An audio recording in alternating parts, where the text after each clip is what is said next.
Alam nashrah laka sadrak wa wada'na anka wizrak. Kalau kita lapang dada, ringan beban kita teh.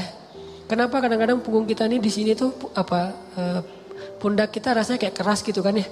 Kebanyakan pikiran. Pas kita dipijat, kenapa nih keras banget? Stres. Kenapa kok bisa stres? Dadanya sempit. Orang yang dadanya sempit, satu kesalahan orang aja udah bikin dia nyesek. Tapi kalau dadanya lapang, kesalahan-kesalahan orang itu gak bikin dia nyesek karena masih lapang. Kayak sebuah ruangan sempit, ditaruh satu barang udah sesek. Tapi kalau ruangannya luas, ditaruh banyak barang juga masih lapang, gor gitu. Naruh lemari beberapa masih lapang. Tapi kalau kamar mandi, taruh lemari satu udah gak bisa ngapa-ngapain kan ya. Jadilah syarhus sadar, berlapang dada dengan kesalahan orang lain kepada kita. Sehingga kita gak gampang nyesek, kita gak gampang stres, kita gak gampang nyimpen, gak gampang sakit punggung kita. Kayak gitu Allah bilang, alam nasyrah laka sadrak. Kalau udah lapang dada, wa wada'na anka wizrak, kami turunkan beban-beban kamu. Alladzi anqadha dhahrak, yang memberatkan punggungmu. Caranya gimana? Fa inna ma'al usri yusra, inna ma'al usri yusra, fa idza faraghta fansab wa ila rabbika farghab. Itu kan ajaran supaya syarhus sadar. Pasti ada kebaikan di sini, pasti ada kebaikan di sini. Minta aja sama Allah, minta tolong kepada Allah, maafkanlah dia. Supaya kita enggak anqadha dhahrak, enggak memberatkan punggung, enggak jadi berat sendiri gitu. Jadi stres sendiri, jadi kayak terbeban sendiri. Ini kalau orang kepada kita, kayak misalnya cara lapang dada itu kayak husnuzon salah satu yang paling penting. Oh, pasti bukan saya maksudnya. Kadang-kadang kan kita suka baper sendiri ya. Ada yang ngomong apa, chat di grup, kita ngerasa kayak di-spad gitu. Wah, ini gua banget nih yang diomongin. Padahal enggak. Bukankah kita sering dengerin khutbah atau ceramah seseorang ustadz itu, kayak ustadz itu kenal kita banget? Kok ustadz itu jadi tahu masalah saya sih? Enggak, dia enggak tahu masalah kita. Allah yang menuntun lisannya karena pengen menasihati kita lewat dia. Tapi dia enggak tahu, jadi jangan kegeeran, jangan baper sendiri. Wah, ustadz ini pasti ngomongin saya nih. Enggak, ustadznya juga enggak tahu masalah kita. Karena ada beberapa kasus yang saya pernah kayak gitu, saya lagi ngomongin apa, terus tiba-tiba ada jemaah yang kayak tersinggung. Wah, ustadz ngomongin saya nih di depan umum. Siapa juga orang saya enggak kenal orangnya. Kenapa kok persis? Saya juga sering kayak gitu kan, udah 2 tahun ini kan saya gak khutbah Jumat nih. Kenapa gak khutbah Jumat? Salah satu alasannya saya pengen Jumat itu privasi waktu buat anak laki-laki saya. Karena dia sekarang udah 3 tahun, saya kasih jatah pokoknya Jumatan harus di Cihanjuang bareng Yahya. Karena saya pengen dampingin dia ke masjid hari Jumat. Alasan kedua, ada penyakit ustadz yang dulu pernah saya alamin. Apa penyakit ustadz? Keseringan ngomongin menasihati orang, jarang dinasihati. Nah, saya pengen Jumat itu waktu saya mendengar nasihat buat diri saya sendiri. Awal-awal itu benar kerasa. Pas pertama dengar khutbah orang, apaan sih ini kayak gini ngomongnya? Ada tuh ego-ego ustadz kayak gitu tuh muncul tuh. Itu kan yang lagi diobatin tuh. Wah, enggak gini, saya tahu dalilnya lebih dari ini mulai. Muncul gitu-gitu tuh. Awal-awal kayak gitu, tapi astagfirullahaladzim, sombong banget sih gue. Udah, terus kalau ada yang ngomongnya kadang-kadang kayak nggak mungkin belum terbiasa ngomong depan umum, agak-agak nervous mungkin atau agak-agak kaku gitu. Muncul rasa sombong, tapi lama-lama di recovery, diperbaiki apa? Kalau saya menghargai dia walaupun nggak bagus, nanti orang akan menghargai saya ketika saya nggak bagus performnya. Jadi pas saya duduk gitu, dia ngomongnya kayak ngebosenin banget, boring banget tuh ceramahnya, tapi saya tetap gitu. Padahal boring banget ceramahnya, tapi saya kayak menghargai. Apa yang saya maksud di situ? Saya pengen juga orang kayak gitu ke saya kalau saya ceramah. Mungkin teman-teman ada yang kayak gitu sekarang. Apaan sih Ustadz, tapi masih aja gini. Padahal boring banget ceramahnya. Kenapa? Mungkin karena saya juga menghargai ceramah orang yang mungkin belum terlalu terbiasa ceramah. Ini yang saya pelajari ketika nggak khutbah lagi. Ditambah lagi sering banget saya kayak ngerasa khotib ini kayak ngerti banget apa yang saya sedang alamin. Kayak lagi baper sama teman, lagi baper sama istri, langsung ceramahnya tentang suami kepada istri. Loh, kok tahu banget sih masalah saya? Kan sering kayak gitu kan? Itu bukan karena dia tahu loh. Allah yang maha tahu. Allah lagi menuntun kaki kita melangkah ke masjid yang khutbahnya tema itu. Dan Allah menuntun lisan ustadz untuk ceramah pas waktu kita datang tentang tema itu. Allah yang lagi nasihatin kita lewat lisan seorang ustadz. Jadi jangan baper. Gitu juga ke temen. Bukan dia tahu masalah kita, pengen nyindir kita, pengen nyepet kita. Enggak sama sekali. Jadi legowo. Syarhus sadar. Salah satu caranya husnuzon. Ini bukan yang cewek-cewek juga. Kalau lagi ngobrol sama teman-temannya, tiba-tiba ada yang kecelutukan ngomong apa. Jangan langsung diem. Wah ngomongin saya nih, pasti saya maksudnya. Belum tentu, husnuzon aja. Mungkin dia emang gak tahu masalah kita. Teman-teman yang lain tahu kecuali dia yang ngomong nih. Berarti jangan-jangan kita udah baper habis-habisan. Udah habis air mata kita nangis sepanjang malam. Ternyata gak ada masalah. Kan konyol banget kan ya. Kita udah curhat kemana-mana. Udah marah ke siapa-siapa. Terus udah nangis sepanjang malam. Udah bengkak matanya. Besok pas tabayun, maaf ya saya nggak tahu kalau ada masalah itu. Oh jadi kamu nggak tahu, rugi dong air mata saya udah 1 ember. Ini sering terjadi. Kenapa? Karena kita nggak syarhus sadar, nggak husnuzon dulu sama orang lain. Kalau misalnya menurut kita dia tahu banget masalah saya masih diomongin, oh mungkin dia silap, mungkin dia lupa, mungkin dia terlanjur ucap, atau Enggak, dia pasti ngonsep tuh soalnya captionnya tuh panjang banget, pasti dia nulis. Kalau gitu mudah-mudahan dia udah sadar sekarang. Belum sempat aja minta maaf ke kita, yang jelas dia udah sadar, udah minta ampun ke Allah. Husnuzon. Bukankah Allah mengatakan ijtanibu katsiran minaz-zon? Satu-satunya yang layak kita suuzonin itu cuma setan. Bukan orang. Minimal kita bilang bukan dia gak maksud kayak gitu. Setan yang nuntun lisan dia. Setan yang bikin dia mengatakan itu dan dia udah sadar sekarang. Setan aja yang disalah-salahin, gak apa-apa. Apa salah saya kata setan? Ya emang salah. Apa salah saya? Ya kamu jadi setan gitu. Kan suuzon yang diperbolehkan buat setan doang kan. Kayak Nabi Yusha ketika lupa masalah ikan dengan Nabi Musa pas nyari Khidir. Apa kata Nabi Yusha? Wa ma ansanihu illa syaitanu an adhkurah. Maaf ya Nabi Musa, tidak ada yang buat saya lupa kecuali syaitan. Jadi yang dikambing hitamkan oleh Nabi Yusha adalah setan. Lagian kalau kita ada masalah, pasti kita ngomongnya apa? Auzubillahi minasyaitonirrajim. Setan bilang, enggak, saya enggak godain kamu aja sendiri kegeeran. Kan bisa aja gitu kan ya, tapi tetap itu udah fitrah. Nah dia setan. Tapi kalau jin enggak, kita enggak boleh suuzon sama jin. Ada penampakan apa nih kayaknya mau ganggu saya sholat tahajud nih, enggak, dia cuma lewat doang gitu. Tapi kalau setan benar enggak khusyuk pasti setan. Enggak bisa move on pasti setan. Wujudnya manusia. Kan setan itu minal jinnati wan nas ya, dari jin dan manusia tuh. Enggak. Bercanda, astagfirullahaladzim.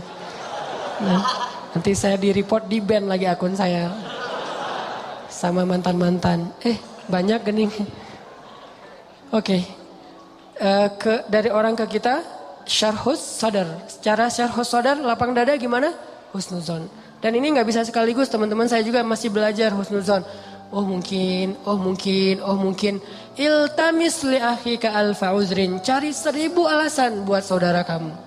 Kalau gak bisa gitu minimal cuek. Arti cuek gak usah dipikirin. Gak usah dibahas. Kadang-kadang ngebahas satu masalah sebetulnya cara lain buat setan untuk bikin kita gak pernah bisa selesai dengan masalah itu. Terus aja dibikin berlarut-larut. Kayak ada teman kita habis ada masalah sama temannya yang lain. Gak usah dibahas sama kita. Kemarin gimana masalahnya udah beres? Jangan ditanya, udah aja lupain. Begitu kita tanya dia akan bilang lagi. Ya tuh enggak apa kemarin dia masih ngomongin saya. Oh gitu, terus kita pancing-pancing lagi tuh. Harapannya apa? Niat kita pengen empati. Padahal itu bukan empati itu. Pengennya kita berpihak sama dia. Itu enggak berpihak. Tahu enggak apa arti namimah atau mengadu domba? Kata Nabi, la yadkhulul jannah an-nammam. Enggak akan masuk surga orang yang suka mengadu domba. Enggak akan masuk surga. Nah, adu domba itu ada 2, teman-teman. Ada adu domba orang yang memang jahat. Ada adu dombanya orang soleh. Orang soleh juga bisa mengadu domba. Gimana caranya? Kalau orang yang gak soleh mengadu domba, dia sengaja membuat fitnah di antara dua orang sehingga mereka jadi baperan, jadi putus silaturahim. Ini nggak soleh. Insya Allah kita nggak akan kayak gitu. Saya yakin nggak ada niat kita ngadu domba orang. Tapi kita mungkin banget terjebak di adu domba yang kedua. Adu dombanya orang soleh nih. Gimana ngadu dombanya? Nih saya kasih contoh.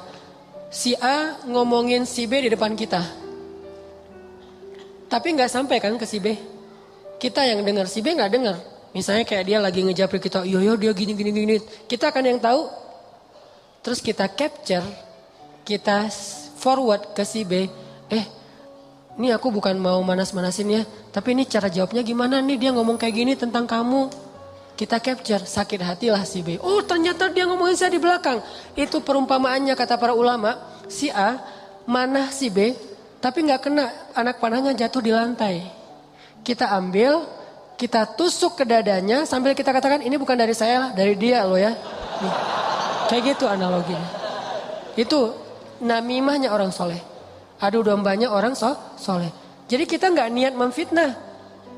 Kita niat pengen menyampaikan kebenaran, kita lagi empati, pengen tabayun. Gak usah tabayun kepada korban, tabayunnya kepada pelaku. Apa bukti kamu ngomong kayak gitu? Gitu, nanya ke pelaku. Jangan, benar gak yang dia omongin? Jangan, salah nih. Konsep tabayun itu bukan kepada korban yang dibicarain, kepada yang ngebicarain. Jadi kayak ada teman kita yang ngomong hal-hal yang gak benar, tanyanya balik ke dia. Apa bukti kamu ngomong kayak gitu? Kalau benar, gak usah disampaikan. Kita kebalik, dia ngomongin kamu kayak gini, benar gak? Nah, ini konsep tabayun yang akhirnya bukan tabayun jadinya, namimah. Udah jatuh tuh anak panah di lantai, kita ambil, kita tusuk. Ini bukan dari saya ya, dari dia. Dia terus ketusuk, makasih ya kamu udah nyampain anak panah ini ke saya. Dia emang gak bener nih orangnya. Padahal yang nusuk bukan dia loh, orang ini nih. Kan kita kadang-kadang kayak jadi akrab gitu dengan orang yang sering ngebukain sebuah masalah ke kita kan. Walaupun bikin kita bete, kita anggap dia kayak setia banget, berpihak banget sama kita, empati banget. Enggak, ini salah. Enggak kayak gini caranya. Harusnya kita bilang, kalau kamu tahu itu gak nyaman buat saya, jangan disampaikan. Gitu harusnya. Tapi dia ngomongin kamu, biarin aja dia ngomongin. Yang penting kan saya gak dengar, sehingga saya gak sakit hati ke dia. Mudah-mudahan Allah maafin dia, kan selesai. Justru gara-gara kamu sampaikan ke saya jadi sakit hati ke dia. Allah gak maafin dia, Allah gak maafin saya nih.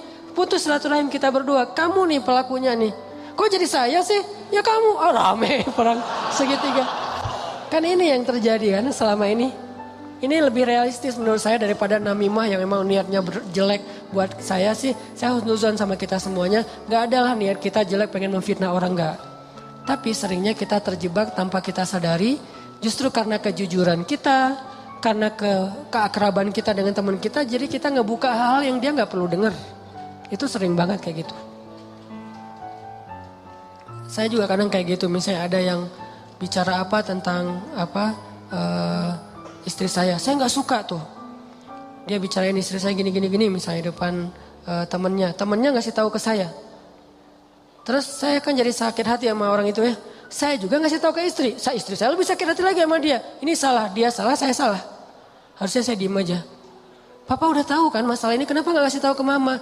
Karena papa berharap mama nggak tahu. Tapi daripada mama tahu dari orang lain, ya berarti orang itu yang salah, bukan papa. Kenapa dia ngasih tahu ke mama? Kan gitu kan?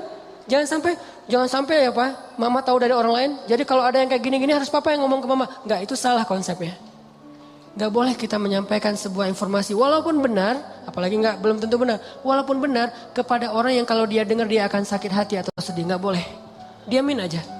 Kalau ada hal yang enggak benar, kita yang mengklarifikasi. Enggak kayak gitu. Saya kenal dia gitu. Jangan biarkan dia tahu masalah ini. Kalau terlanjur tahu, berarti ada orang yang gak tahu konsep namimah level 2. Namimah level 1 emang gak ada niat baik. Namimah level 2 justru karena niat baik. Kan saya pernah bilang, ternyata banyak hadis palsu itu mulai munculnya lewat siapa? Viralnya itu gara-gara ulama-ulama yang soleh.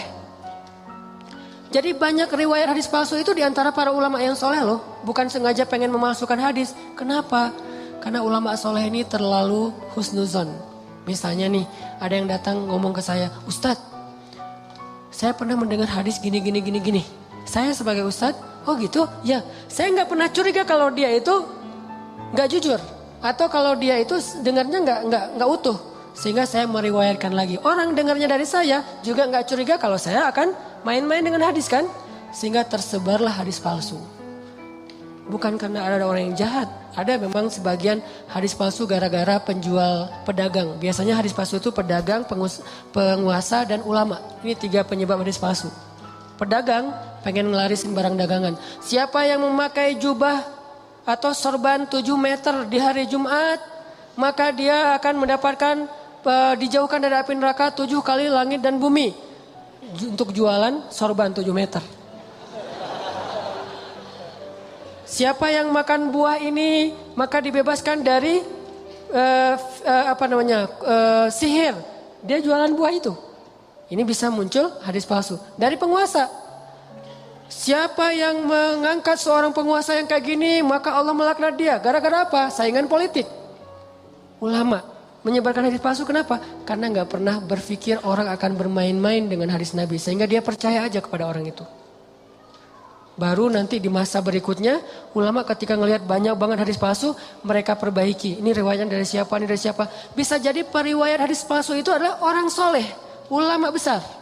Kenapa bisa ngeriwayatin? Husnuzon. Gak mungkinlah dia bohong atas nama Nabi. Langsung diriwayatkan balik kepada orang lain. Orang yang mendengar gak mungkinlah ustadz bohong atas nama Nabi. Terus saja hadis palsunya nyebar. Itu teman-teman. Jadi namimah mengadu domba juga bisa kayak gitu. Gara-gara kita terlalu akrab dengan teman kita. Kemarin ada yang ngomongin kayak gini. Benar nggak?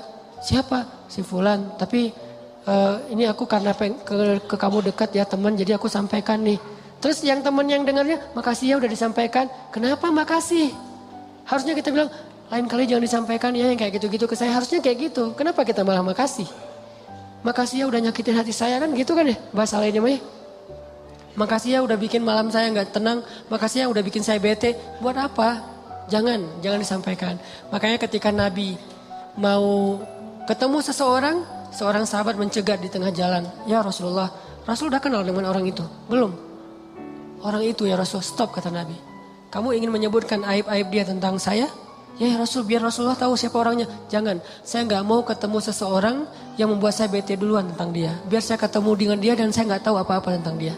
Jadi Nabi bisa nyaman. Ini cara Nabi menghargai orang lain. Jadi teman-teman, kalau kita ke orang jaga perasaannya, kalau orang ke kita berlapang dada. Husnuzon, maafin, lupain, gak usah dibahas, gak usah diperpanjang. Apalagi kita kayak ada kasus misalnya, ada 2 orang yang lagi punya masalah rumah tangga. Kita kayak sebagai temennya atau fansnya atau followersnya, kita kayak pengen nunjukin sikap membela gitu. Salah satunya kita bela, akhirnya kita bikin akun khusus untuk pembela si A. Yang B juga pembela si B. Akhirnya kita rame gitu. Sebetulnya kita lagi mengadu domba 2 orang suami istri ini loh. Harusnya kita kalau nggak bisa mendamaikan, diam. Biar mereka menyelesaikan masalah mereka atau selesai dengan sendirinya karena tidak ada yang respon. Makin direspon makin rame nih. Itu kan terjadi. Jangan-jangan nauzubillah nih teman-teman. Ada peran kita di dalam perceraian 2 orang yang mungkin terjadi. Atau 3 orang atau 4 orang atau sekian banyak orang. Cerai gara-gara kita nih. Kenapa gara-gara saya Ustadz? Gara-gara kita ngebelain dia. Makin dia mantap untuk menceraikan pasangannya. Benar juga ya kata kamu. Berarti saya harus menceraikan istri saya. Enggak, saya gak nyuruh cerai ya. Tapi dia emang kayak gitu orangnya. Nah ini sering kayak gitu. Ke teman kita juga kayak gitu. Ke kantor, di kuliah, di persahabatan. Ini namimah teman-teman. La yadkhulul jannah an-namam. Gak masuk surga orang yang menyebarkan permusuhan atau mengadu domba. Terakhir, mudah-mudahan kita benar-benar bisa menjalankan 2 konsep ini. Satu surat At-Taubah, Ra'fah. Satu lagi surat Al-Insyirah, Syarhus Sadar dalam bergaul kita. Sehingga insya Allah kita gak punya banyak masalah di antara teman-teman kita. Udahlah, jangan sampai kita larut terus membahas masalah pribadi. Ada banyak masalah umat yang harus kita bahas. Kalau kita benar-benar seorang muslim yang empati kepada umat, mending kita habisin energi kita buat ngomongin Dayakolot, ngomongin banjir di Bandung Selatan, ngomongin orang-orang yang pengangguran, ngomongin teman-teman kita yang kena narkoba di luar negeri, ngomongin Rohingya, Suriah, Palestina, apa yang bisa kita bantu buat mereka. Mending energinya dipakai buat itu daripada habis terus energi untuk masalah kita pribadi. Kayaknya egois banget sih. Di sana banyak yang butuh pertolongan kita malah sibuk dengan urusan pribadi. Itu buat saya itu nggak keren. Kita terlalu egois membahas masalah pribadi. Boleh, tapi porsinya jangan kegedean. 30% aja, 70%-nya untuk umat. Saya juga punya masalah keluarga. Semua orang punya masalah keluarga, tapi saya nggak mau berlarut-larut. 30% aja. Sisanya kalau saya ketemu sama teman, pasti yang dibahas masalah kemaslahatan umat. Mudah-mudahan ini bermanfaat. Mohon maaf kalau ada salah kata. Dan semoga Allah memberi ilham dan taufik dalam hati kita untuk menjalankan apa yang sudah kita dengar. Bukan hanya jadi wawasan, bukan hanya jadi teori. Bukan hanya jadi sekedar wacana, tapi memperbaiki perilaku dan akhlak kita.